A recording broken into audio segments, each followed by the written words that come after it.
Hi guys, welcome back to my channel and welcome back new another video। আজকে আমি makeup করেছি শুধুমাত্র তিনটে প্রোডাক্ট দিয়ে, শুধুমাত্র এই তিনটে প্রোডাক্ট দিয়ে যারা ছোট আছো তারা কিন্তু আজকে এই মেকআপটা দেখে ইজিলি শিখে যাবে, আর যারা বড় আছো তারাও শিখে যাবে। আমি বেশি কথা না বলে ভিডিওটাকে স্টার্ট করব। আমি কিন্তু মেকআপ করার আগে একটা টোনার ইউজ করে নিচ্ছি, তোমরা মেকআপ করার আগে একটা টোনার ইউজ করে নেবে, সেটা আমি আর দেখালাম না। আমি 5 টাকার একটা কাজল নিয়েছি আর কটন স্টিক দিয়ে কিন্তু আজকে আমি আইব্রোটা ফিল করব। শুধু আইব্রো নয়, প্রত্যেকটা মেকআপেই আমি কটন স্টিক ইউজ করছি, কোনো ব্রাশ কিন্তু ইউজ করছি না। এইভাবেই কটন স্টিক দিয়ে ইজিলিভাবেই দুটো আইব্রো কিন্তু আমি ফিল করে নেব। আইব্রো ফিল করার ক্ষেত্রে তোমরা মাঝ বরাবর বেশি ডিপ করে করবে, সামনের দিকটা হালকা। তারপর আমি ব্যবহার করছি ল্যাকমি ফাউন্ডেশন। আমি দুটো ক্রিম দেখেছি, তোমরা যে কোনো একটা ক্রিম ব্যবহার করে নিতে পারো। তারপর ল্যাকমি ফাউন্ডেশনটা কটন স্টিক দিয়ে আমার আইব্রোটাকে আমি ভালো করে কাট করে নিচ্ছি। ভাবে কিন্তু কটন স্টিক দিয়ে আমি দুটো আইব্রোই আস্তে আস্তে কাট করে নেব, আর খুব ভালোভাবেই কাট হয়ে যাচ্ছিল। আমি কিন্তু বারবার বলছি আমি ল্যাকমি ফাউন্ডেশন ইউজ করেছি, তোমরা চাইলে আমি আরেকটা ক্রিম অ্যাভেলেবেল দেখালাম হোয়াইট টোন, ওটাও ইউজ করতে পারো। আমি কিন্তু ল্যাকমি ফাউন্ডেশনটা দিয়েই আইব্রোটা কাট করেছি। তারপর একটা ভিজে বিউটি ব্লেন্ডার দিয়ে ভালো করে ব্লেন্ড করে নেব, আর খুব সিম্পলিভাবেই কিন্তু ব্লেন্ড হয়ে যাচ্ছিল। ভালো করে ব্লেন্ড করে নেবার পর তারপর আমি ল্যাকমি ফাউন্ডেশনটাই মুখে কিন্তু ইউজ করে নিচ্ছি। আমি কিন্তু কোনো তুলি ইউজ করিনি, দেখেছো তুলির পেছনটা দিয়ে কিন্তু আমি ইউজ করছি, তোমরা চাইলে হাত দিয়েও কিন্তু ইউজ করে নিতে পারো। ভালো করে ফুল মুখে আমি সিসি ক্রিমটা ইউজ করে নিয়েছি। তারপর একটা ভিজে বিউটি ব্লেন্ডার দিয়ে ভালো করে ব্লেন্ড করে নিচ্ছি।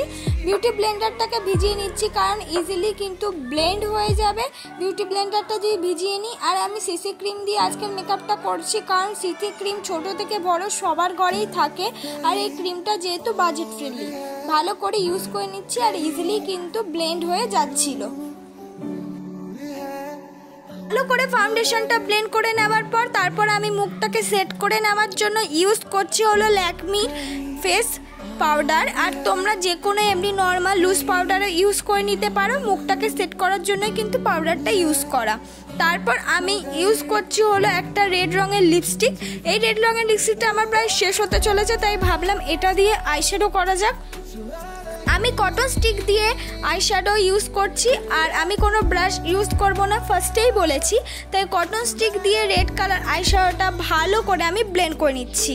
ঠিক আছে, এটা কিন্তু একটা লিপস্টিক, আমরা অ্যাজ এ আইশ্যাডো হিসাবে ইউজ করছি। যেহেতু মাত্র 3টে প্রোডাক্ট ইউজ করতে পারবো, তার বেশি নয়, তাই জন্য আমি আইলাইনার ইউজ করার বদলে আমি যেটা দিয়ে আইব্রো করেছিলাম, যে কাজলটা দিয়ে 5 টাকা দামে, সেই কাজলটাই কিন্তু আমি চোখের ওপরে ইউজ করে নিচ্ছি। তারপর কটন স্টিক দিয়ে হালকা ম্যাশ করে লাস্টের দিক দিয়ে টেনে দিয়েছি। এইভাবে দুটো আই লুক কিন্তু আমি কমপ্লিট করে নিয়েছি। আমাদের চোখটাকে আরও বেশি সুন্দর দেখানোর জন্য আমি রেড কালার লিপস্টিকটায় চোখের নিচে ইউজ করে নিয়েছি, একদম হালকাভাবে দুটো চোখের নিচেই। তারপর আবার আমি কাজলটা ইউজ করে নিচ্ছি। ভালো করে কাজলটা ইউজ করে নিয়ে তারপর কটন স্টিক দিয়ে ভালো করে ম্যাশ করে নিচ্ছি, তাহলে আমাদের লুকটা কিন্তু দেখতে আরও বেশি ভাল লাগবে। তারপর আমি আবার ওই লিপস্টিকটা থেকে কিন্তু অ্যাজ আ ব্লাশ হিসাবে কটন স্টিক দিয়ে ইউজ করে নিচ্ছি। তোমরাও কিন্তু এইভাবে যে কোনো লিপস্টিক দিয়ে অ্যাজ আ ব্লাশ হিসাবে ইউজ করে নিতে পারো। তারপর ভিজে বিউটি ব্লেন্ডার দিয়ে ভালো করে ব্লেন্ড করে নিচ্ছি। আমি এখানে তোমাদের একটা হ্যাক শিখিয়ে দিচ্ছি, সেটা হলো আমার কাছে কোনো ব্রাউন কালারের লিপস্টিক ছিল না, তাই জন্য আমি ফার্স্টে কাজল দিয়ে ভালো করে আমার লিপটাকে আমি ড্র করে নিয়েছি। তারপর কিন্তু আমি ওই রেড কালার লিপস্টিকটা দিয়ে কাজলের সঙ্গে কটন স্টিক দিয়ে ভালো করে ম্যাশ করে নিচ্ছি। তাতে দেখো খুব সুন্দরভাবে কালারটা চলে এসেছিলো আমার ব্লাউজের কালারের মতন। এইভাবে কিন্তু তোমরা যে কোনো কালারকে অন্য কোনো কালার বা ডার্ক কালার করার জন্য এইভাবে কাজলের সঙ্গে লিপস্টিক ব্লেন্ড করে ইউজ করেই নিতে পারো। তাহলে এইটাই আমার ফাইনাল লুক বন্ধুরা। আমি খুব ইজিলি তোমাদের মেকআপটা করে দিয়েছি খুব কম পয়সায়, আর ছোট থেকে বড় সবাই কিন্তু এই ধরনের মেকআপটা করে নিতে পারবে, আর খুব ইজি। মাত্র 3টে প্রোডাক্ট দিয়ে আজকের আমি মেকআপটা দেখিয়েছি। যদি ভালো লেগে থাকে please like, comment, share and subscribe করতে ভুলো না।